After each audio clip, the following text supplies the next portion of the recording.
South India Shopping Mall, The Wedding Mantra, Sarikotta Wedding Collection, South India Shopping Mall. Offers ఉన్నప్పుడు అంత దూరం పైగా ఏంటంటే మలయాళం వెళ్ళి అక్కడ మనకి ఫుడ్ చాలా కష్టం. మలయాళం ఫుడ్ నేను ఎప్పుడు 10 ఏళ్ళు ఉన్నా కూడా నా ఫుడ్ నేను చేసుకొని తిన్నా.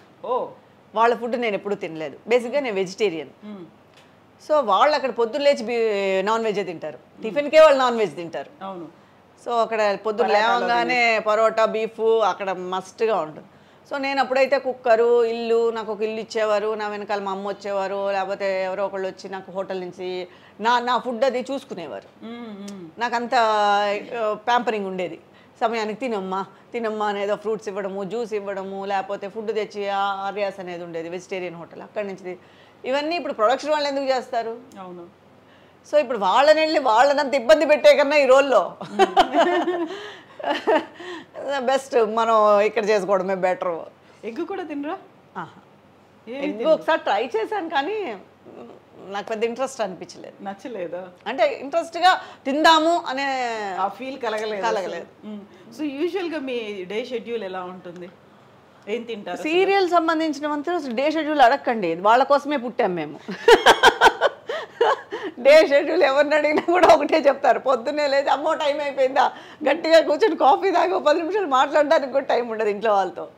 పొద్దున్న లేవగానే ఇంకా అసలు మా ఫుడ్ మేము చేసుకొని వెళ్తున్నప్పుడు అయితే ఇంకా మరీ కుకింగ్ మేమే చేసుకొని ఏదో ఒక ఫుడ్, ఎందుకంటే డైలీ ప్రొడక్షన్ ఫుడ్ ఎలా తినగలుగుతారు?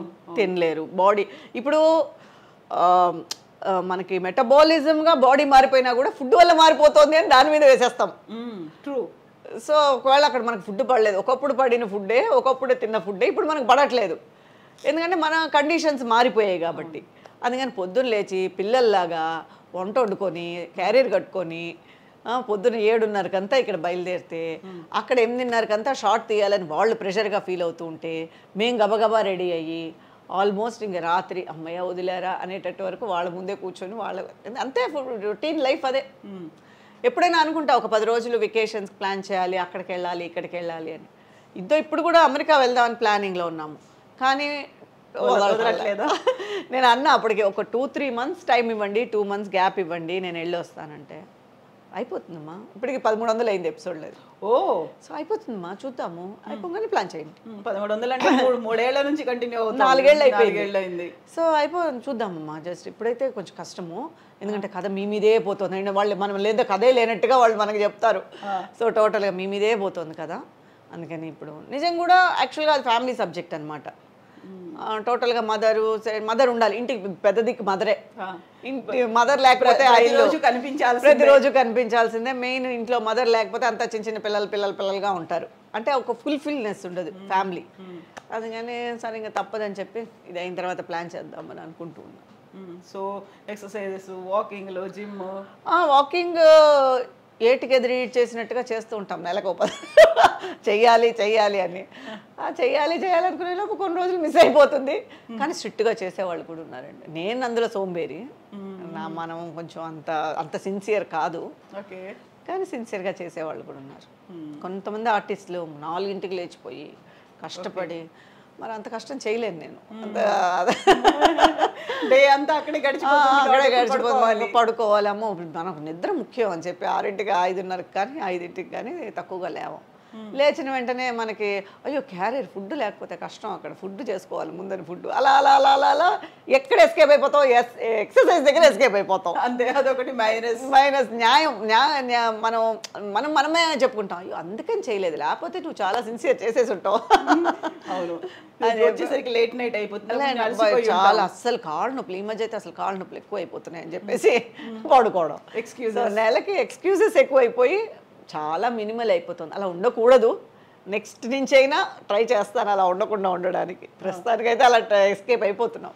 ఇంకో సీరియల్లో మదర్ రోల్ రాకుండా ఉంటే ఇంకోటి ఏదైనా నేను అలాగే అనుకుంటాను. ఇది అయిపోయిన తర్వాత మనకని ఒక 15 days పెట్టుకుందాం, మనం టైం టేబుల్ కరెక్ట్గా, మన ఎక్సర్సైజ్ కరెక్ట్గా మనం చేద్దాం అనుకునేసరికి ఎవరో ఒకళ్ళు కథ చెప్తారు, బాగుంటుందని మీరే చేయాలని కదా, మనమే చేస్తే బాగుంటుంది కదా, సరే అయితే ఇది చేద్దాం అది చేద్దాం, ఎక్సర్సైజ్ చేసి అది కరెక్ట్గా చేసేద్దామని షాపింగ్కి వెళ్ళి 4 టీ-షర్ట్లు, 4 పైజామాలు, షూస్ అన్నీ కొని పెట్టుకోవడంతో కరెక్ట్గా ఉంటుంది. ఆ తర్వాత రేపటి నుంచి ఇంకా రేపు రావట్లేదు. న్యూ ఇయర్ రిజల్యూషన్స్ పెట్టుకున్నట్టు అన్నీ అలా ఉందన్నమాట. అన్నీ అలా చూస్తూ ఉంటాయి నన్ను అల్మార్లోంచి అన్నీ. ఎప్పుడు వస్తావు, ఎప్పుడు వెళ్తావు, ఇంకా నువ్వు చెప్పుకుంటున్నావా అని తిడతారు చాలా మంది. ఏంటి నువ్వు అసలు మెయింటైన్ చేయట్లేదు, అందుకే చూడు నీకు మదర్ రోల్ వచ్చేసింది, నీ ఏజ్ వాళ్ళు ఇంకా నువ్వు హీరోయిన్గానే చేస్తున్నారు, నువ్వు అసలు మెయింటైన్ చేయవు అది ఇది అని. మనకి ఎక్కడ ఏం రాసి ఉంటే అది వస్తుంది అని చెప్పేసి మనం కానీ మెయింటైన్ చేయాలి. యాజ్ ఏ ఆర్టిస్ట్గా అవన్నీ మెయింటైన్. ఇప్పుడు ఆర్టిస్ట్ కాకపోయినా కూడా మెయింటైన్ చేయాలి. నాలాగా ఎవరు ఉండకూడదు, బాగా చేసుకోవాలి అందరూ. ఇన్నేళ్లలో 25 ఏళ్లలో మీరు సంపాదించిన ఆస్తులు ఎక్కువ, మీ హస్బెండ్ ఆస్తులు ఎక్కువ అంటే ఏం చెప్తారు? ఆస్తి మీద పెద్ద కాన్సన్ట్రేట్ చేయలేదు. ఆస్తులు అనేది ఎక్కువ తక్కువ అనేది తెలియలేదు నాకే. ఆస్తి అనేది అంటే బాబు చదువుకున్నాడు కదా, డాక్టర్ చేశాం కదా, కొంచెం ఆస్తులు కరిగాయి. ఆబ్వియస్గా కరుగుతాయి డాక్టర్ అంటే. సో ఓకే, దేవుడు పెట్టింది కొంచెం ఉంది అక్కడ. వెనకేసుకోవాలి అనే ఆలోచన రాలేదు? అంటే వెనకేసుకున్నది తక్కువనే చెప్పాలి, ఖర్చు పెట్టింది ఎక్కువ. ఓకే, పెద్దగా వెనకేసేసుకొని పెద్దగా కోట్లు సంపాదించేసింది కాదు, కానీ okay, not bad, not dependent. Okay okay. So యూజువల్గా మీనా కుమారి గారు అనగానే నటి సౌందర్య, సహజ నటి, అలాగే అందంగా ఉంటారు, మీలాగే ఎక్స్పోజింగ్, మిగతా వాటన్నిటికీ నో నో నో నో అని చెప్పినటువంటి తనని రీప్లేస్ చేస్తారు అనేటువంటి ఒక ఫీల్ కూడా కనిపించింది కదా? అవునండి, నాకు సౌందర్య గారు అంటే ఎందుకంటే జయమన్నదేరాలో ఆవిడే హీరోయిన్. నాకు కాంబినేషన్ రాలేదు, కానీ మేము సెట్లో కలిసాం, తర్వాత ఫంక్షన్లో కలిసాం. 175 days ఫంక్షన్ జరిగింది తిరుపతిలో, అప్పుడు కలిసాం. నాకు ఆవిడంటే చాలా ఇష్టం. అంటే ఎంత నిజంగా మనం అనుకున్నట్టు మన లైఫ్ కుదరడం అనేది ఎంత కష్టమైన విషయం అది ఈ ఫీల్డ్లో. అలా ఒక హీరోయిన్గా ఒక వెలుగు వెలిగారు అంటే నిజంగా ఆవిడ పోయినప్పుడు నాకు చాలా బాధ వేసింది. నేను అప్పుడు ఏవిఎం షూట్లో ఉన్నాను, అసలు నమ్మలేదు. లిటరల్గా ఏదో ఒక అక్కనో లేకపోతే ఎవరో క్లోజ్ ఇంట్లో వాళ్ళని కోల్పోయినట్టుగా కళ్ళలోంచి అలా ఆటోమేటిక్గా బాధ వచ్చేస్తూనే ఉండింది. ఇప్పుడు కూడా అసలు తలుచుకుంటే చాలా బాధ వేస్తుంది. ఎందుకంటే అలాంటి ఎవరికి రాకూడదండి ఆ పరిస్థితి, మాత్రం ఏ ఆర్టిస్ట్కి రాకూడదు. నిజంగా ఎంతో కష్టపడితే కానీ ఆ పొజిషన్ రాదు.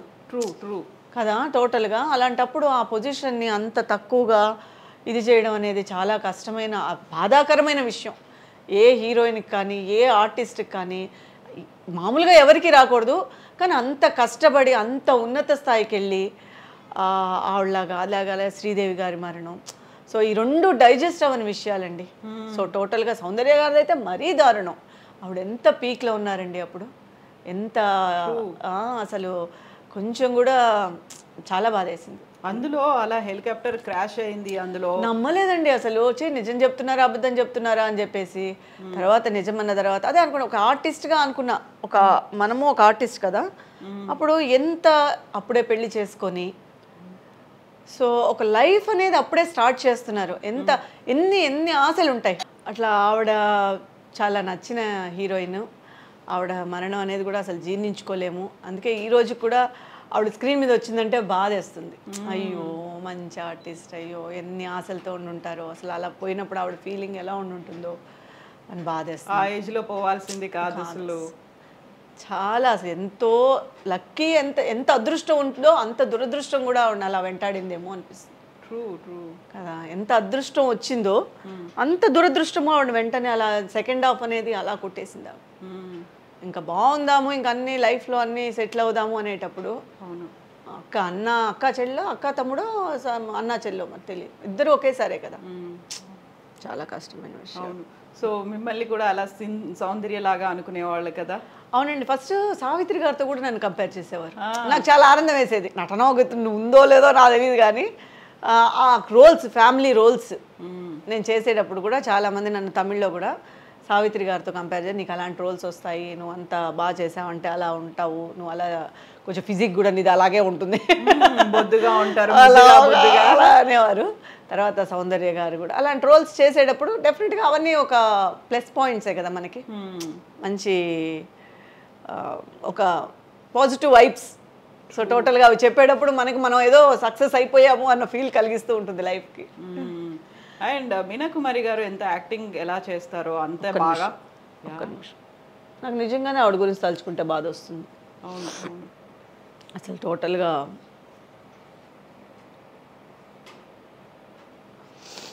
సారీ.